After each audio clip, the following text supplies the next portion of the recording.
Bonjour à tous, j'espère que vous allez bien, je vais très bien.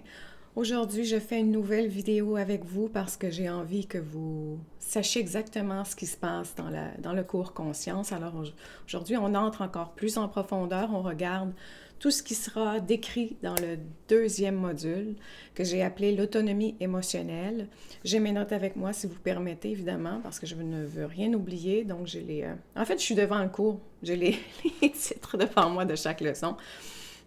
Donc, parce que je veux que vous vous sentiez bien, que vous vous envoliez, que vous évoluez, que vous cessiez d'être coincé dans le passé, à détester votre ex, à détester vos parents, à vous sentir humilié parce qu'ils vous ont fait, parce que je veux que vous alliez au-delà de tout ça. J'entre avec vous dans ce nouveau module que nous ferons ensemble si vous vous abonnez. Faites-le, inscrivez-vous, c'est génial. Alors, le deuxième module, commençons tout de suite. Je l'ai appelé l'autonomie émotionnelle. Pourquoi j'ai décidé de faire un module sur l'autonomie émotionnelle? Parce que la plupart d'entre nous, quand on a été éduqué par des parents extrêmement immatures, sur le spectre du narcissisme, sur le spectre du je suis centré que sur moi-même, sur le spectre de j'ai toujours raison. Et quand je parle du spectre, je parle à des niveaux différents, évidemment. Il faut se remettre. Et souvent, on est traumatisé de ça parce qu'on n'a pas reçu le bon attachement qu'on devait recevoir. Donc, on se sent laissé, délaissé par le monde. On pense que personne nous aime. On ne sait pas comment se comporter avec les autres, avec nos amis. Alors, c'est important d'aller à l'intérieur de nous et de réaffirmer nos émotions, de les réutiliser, de savoir comment les utiliser, comment les exprimer, comment dire voici ce que je suis, voici ce que j'aime, voici ce que je veux pour moi. Et ça passe par les émotions, ça ne passe pas par des pensées ici et là qui arrivent, puis c'est ça, je suis ça, alors je le dis. Non, c'est pas ça. Ça passe par les émotions. C'est ridicule, vous allez me dire, mais non, les émotions, ça n'a rien à voir avec ce que je suis. Mais oui, ça part, la base de tout ça part des émotions. Donc, je veux que vous soyez maître de vos émotions. Et donc, il y a un module entier là-dessus.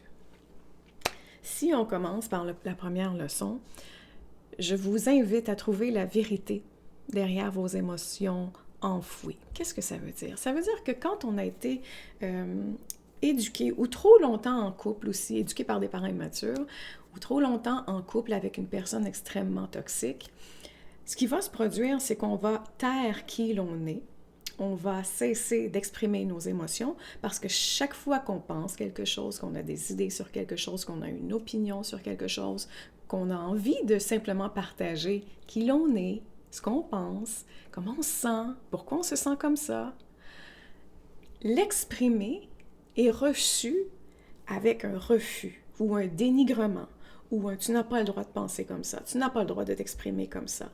Chaque fois qu'on fait ça, si on est éduqué depuis tout petit à l'intérieur de ça, ou si ça fait très longtemps qu'on est en couple avec une personne qui nous empêche d'être nous-mêmes, donc on développe des mécanismes de défense qui construisent autour de nous des murailles et qui nous empêchent d'être le papillon qu'on est. On demeure dans notre petit cocon, dans le format chenille. Et donc, on ne peut pas s'exprimer correctement.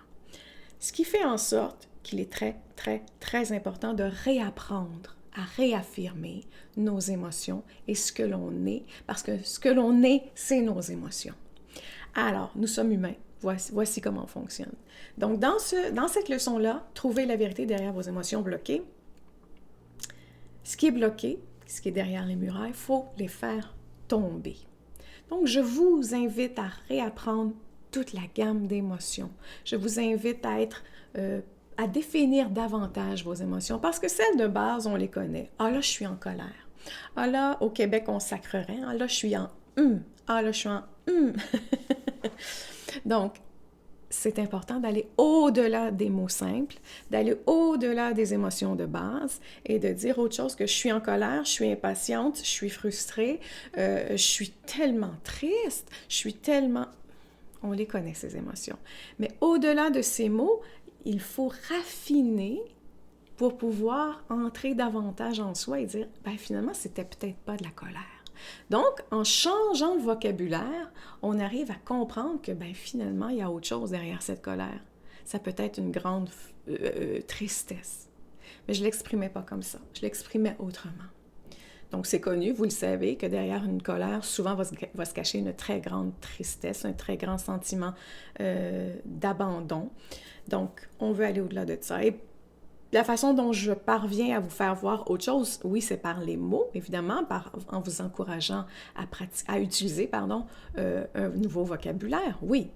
Mais il y a beaucoup d'autres choses. Donc, de façon somatique, on va apprendre où sont les émotions, comment les ressentir, comment voir qu'on sent une émotion finalement, parce que souvent, certains vont être en colère, mais d'autres vont être figés. Non, je ne suis pas en colère. Non, je ne ressens pas d'émotion. Pourquoi, Sandra, j'arrive pas à ressentir mes émotions? Pourquoi je ne sais pas ce que je veux? Pourquoi je ne sais pas comment réagir? Pourquoi?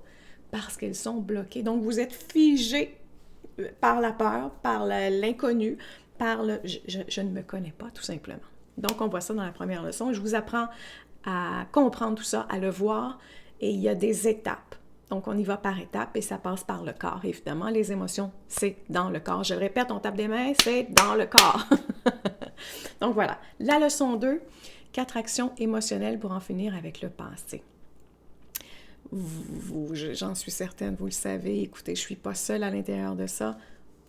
Est-ce qu'on revit le passé sans cesse? On régurgite jour après jour, à chaque petite bébite, à chaque fois qu'il se passe quelque chose, à chaque réaction, on revit le passé. Parfois, on en a pour quelques heures à le revivre, parfois, on en a pour une semaine. Vous allez voir votre mère, elle réagit de la même façon que vous agissiez, qu'elle agissait quand vous étiez petit, elle refait le même commentaire et là, tout refait surface. Je pense que vous le savez, je pense que ça vous arrive. Donc, vos cycles émotionnels ne sont pas terminés. Est-ce qu'ils ont été commencés? Oui. Est-ce qu'ils ont été terminés? Absolument pas. Est-ce que vous êtes coincé à l'intérieur d'un tourbillon dans lequel vous ne pouvez plus sortir? Probablement que ça vous arrive. Donc, je vous apprends comment vous sortir de ça par une technique que j'ai pratiquée moi-même, qui est extrêmement intense. C'est un exercice intensif, je vous le dis tout de suite. Donc, si vous n'êtes pas prêt à travailler, cet exercice-là ne sert à rien. Donc, vous allez devoir travailler. Vous ne faites pas le cours pour me regarder parler, absolument pas. Vous faites le cours pour agir sur vous. Je ne suis rien pour vous à part que quelqu'un qui exprime quelque chose. Vous êtes le maître de vous. Vous êtes souverain de vous. Personne d'autre ne peut dire qui vous êtes. Personne d'autre ne peut vous changer. Personne d'autre peut faire ça. On peut vous guider, c'est tout ce qu'on peut faire. Mais c'est à vous de dire, OK, je suis le maître de mon bateau. Qui j'engage pour me montrer à gérer ce bateau-là? Mon docteur ici sait faire ça, ma thérapeute sait me dire ça, mais personne d'entre eux ne peut vous dire comment gérer votre bateau. En fait, personne ne peut guider votre vie. Personne ne peut le faire. Alors, c'est à vous de le faire. Donc, c'est ce que je fais dans la leçon 2.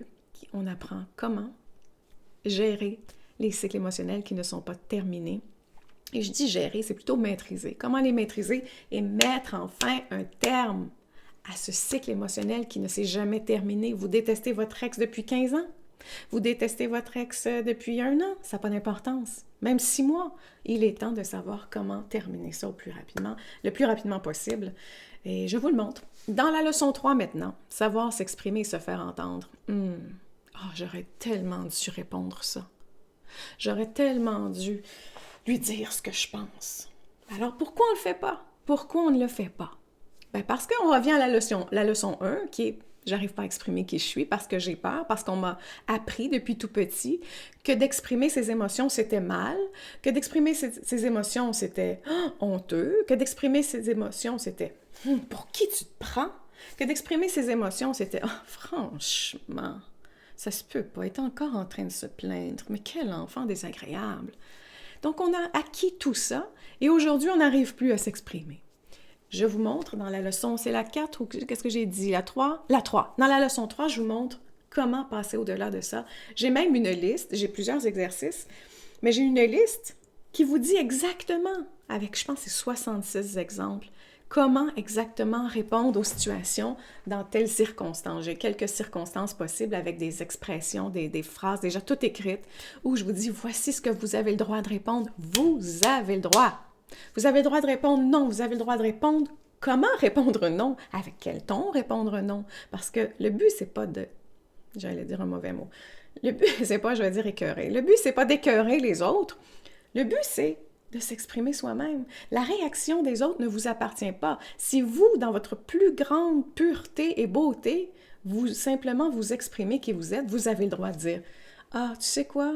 J'ai besoin de telle chose pour me sentir comme ça aujourd'hui, puis je ne ferai pas telle chose. » Vous avez le droit de faire ça. Alors voilà, on fait ça dans la leçon 3. Dans la leçon 4, et je pense que je parle vraiment vite, hein, j'ai écouté la vidéo, la précédente vidéo, je pense que je parle vraiment vite. Je pense que c'est un défaut des Québécois. Je vais tenter de ralentir le débit, mais c'est difficile. Dans les cours, je parle pas aussi vite. J'ai plus un script que je dois suivre tranquillement. Là. Ne vous inquiétez pas pour ceux qui ont de la difficulté avec l'accent québécois. Je parle beaucoup plus lentement. C'est drôle à voir. Des fois, on n'est pas conscient de soi-même. Hein? Ben ça, c'est une chose que je pense, je ne suis pas consciente de soi-même. Je vous dirais même que à cause de traumatismes dans l'enfance, j'ai l'impression que je dois parler extrêmement vite parce que sinon, je suis ennuyante puis les gens vont faire « Ah, vas-tu finir par finir? » C'est un mécanisme de défense, je pense, chez moi, de parler vite parce que j'ai peur d'ennuyer les gens. Je vais ralentir. Dans la leçon 4, se protéger de l'immaturité émotionnelle des autres, ben oui, je dois faire ça, je dois vous l'enseigner. Pourquoi? Parce qu'on vit dans un monde où probablement 30% des gens, c'est un chiffre qui est non scientifique en passant, là, c'est que quand on devient plus éveillé, quand on se rend compte de qui l'on est, ce que c'est que le narcissisme, ce que c'est que de penser qu'à soi, l'égocentrisme, centré sur moi-même, l'immaturité. Quand on sait tout ça, on commence à observer les gens et on se rend compte que une grande partie des gens, non, ils ont encore besoin de... Ils sont coincés à l'âge d'un jeune enfant. Donc, c'est pas le cas pour vous parce que vous cherchez à évoluer. Donc, peut-être que oui, on est aussi mature à quelque part, mais on cherche toujours à évoluer. Fait que déjà, ça, c'est un grand pas. Donc, on pense que 30% des gens seraient narcissiques. Ceux qui connaissent beaucoup, ceux qui se spécialisent dans le narcissisme, pensent que 30% seraient narcissiques. La donnée scientifique, c'est pas ça du tout. Je pense que c'est 3%. Mais comment savoir? Comment une donnée scientifique peut savoir ça? C'est impossible à savoir. Donc, le but, c'est d'observer simplement, de dire, par mes observations, je pense que 30% des gens seraient narcissiques. Donc oui, vous allez toujours être entouré de gens toxiques, de gens, même si ce n'est pas du narcissisme, souvent c'est de l'immaturité émotionnelle. Et donc, quand vous vous exprimez, on vous dit « Ah, mais mon Dieu, tu devrais être beaucoup plus positive. Non, il faut voir le verre d'eau à moitié plein. Non, mais tu ne devrais pas agir comme ça. Non, mais tu ne devrais pas penser comme ça, mais tu ne devrais pas. Tu devrais pas. Donc, le seul fait de faire ça, c'est extrêmement toxique. Donc, et si vous avez été traumatisé dans l'enfance, si vous avez un sentiment d'abandon profond en vous, chaque fois que quelqu'un va refuser encore une fois ce que vous êtes, vous allez vous sentir extrêmement rejeté et les émotions vont se soulever à nouveau. Donc, tout le système va se mettre en branle et là, vous allez revivre tout ce que vous avez vécu déjà depuis de nombreuses années dans le passé, en fait. Donc, c'est ça, je vous montre. J'ai besoin de vous montrer comment vous protéger des autres, comment le voir, comment l'observer. Et vous ne pouvez pas changer les autres. Donc, je ne vous enseigne pas à les changer, je vous enseigne à comment vous réagir à partir de ça. Donc, il y a 2 techniques. La première technique, le premier pas qu'on fait, la première étape, c'est d'observer votre façon immature de réagir, votre façon toxique de réagir à ça. Et votre façon toxique, c'est évidemment, en ne sachant pas du tout comment répondre et en soulevant à nouveau toutes les émotions, les mécanismes de défense se mettent en branle et vous réagissez toujours avec le même mécanisme de défense. Donc, on va mettre une fin à ça. Et je vous dis, maintenant, on va apprendre comment la bonne façon pour vous serait de faire. Donc, c'est quoi l'antidote à votre toxicité, à votre propre toxicité? Et donc, en deuxième phase, la deuxième étape, c'est de voir la façon mature de réagir. Ensuite, la leçon 4, on l'a dit, oui, la leçon 5, la création de nouvelles émotions positives et élevées. On a l'impression souvent que parce que je dis, moi-même je le dis, penser positif, c'est pas une bonne chose. Non, mais tu devrais pas ressentir ça, mais tu devrais pas penser ça. C'est pas la bonne chose.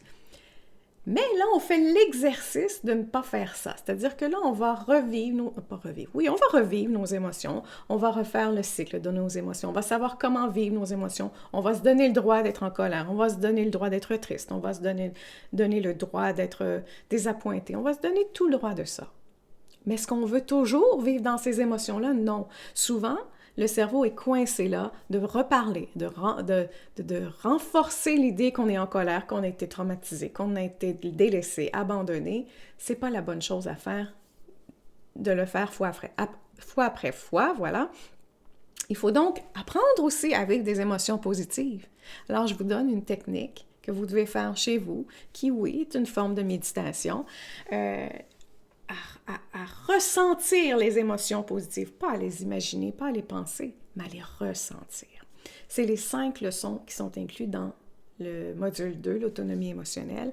Maintenant, il y a un cours que je veux faire qui n'est pas fait encore, mais j'ai pensé à ça, j'ai dit « Wow, wow, wow, j'ai pas fait ma job correctement, il manque quelque chose. » Et ce qu'il manque, c'est est-ce que oui ou non, vous vous promenez en voiture, quelqu'un à côté de vous fait quelque chose, vous coupe, peut-être que c'est pas le bon exemple, mais vous êtes, tiens, vous êtes en train de magasiner, on dit ça au Québec, on s'en va magasiner, donc on s'en va, pas shopper, qu'est-ce que vous dites? Je sais pas ce que vous dites ailleurs dans le monde, mais quand vous allez faire vos courses et tout ça, là, et quelqu'un vous dépasse, vous coupe quand vous êtes en ligne pour payer, et là, les émotions de « mais tu ne me vois pas, qui je suis, tu me vois, pour qui tu te prends? » Et là, vous allez y repenser pendant 2 heures parce que les sentiments que vous aviez enfant de ne pas vous faire voir se soulèvent à nouveau. Et donc, vous n'avez aucune technique pour faire face à ça. Donc, si vous êtes avec votre conjoint, votre ex, vos parents, et qu'une émotion se soulève à nouveau, comment on y met fin rapidement? Comment on doit gérer ça? Est-ce que je m'en vais appeler mon ami? Ben là, tu sais pas ce qui s'est passé. Et puis là, ça sert à rien. Pourquoi? Parce que vous le revivez à nouveau, vous le refaites à nouveau. Il y a une technique qui commence à être prouvée parmi les gens qui se connaissent davantage en traumatisme, et c'est la méthode par écrit. Parler, il paraîtrait que, je vous le dis parce que je l'ai pratiqué, je fais semblant que je ne sais pas, mais je le pratique moi-même. Il paraîtrait que ça ne fonctionne pas super bien pour tout le monde, et c'est de plus en plus prouvé. Et la technique par écrit, et c'est ce qu'on fait ensemble, par écrit, ça fonctionne bien. Donc, je vous explique comment y arriver, comment traîner un papier, un crayon avec vous, et comment pratiquer cet exercice-là, parce qu'on appelle ça revivre, c'est pas revivre, c'est avoir un flashback émotionnel. Alors, quand vous avez vos flashbacks émotionnels, d'abord, vous devez le reconnaître, et ensuite, qu'est-ce que je fais avec ça?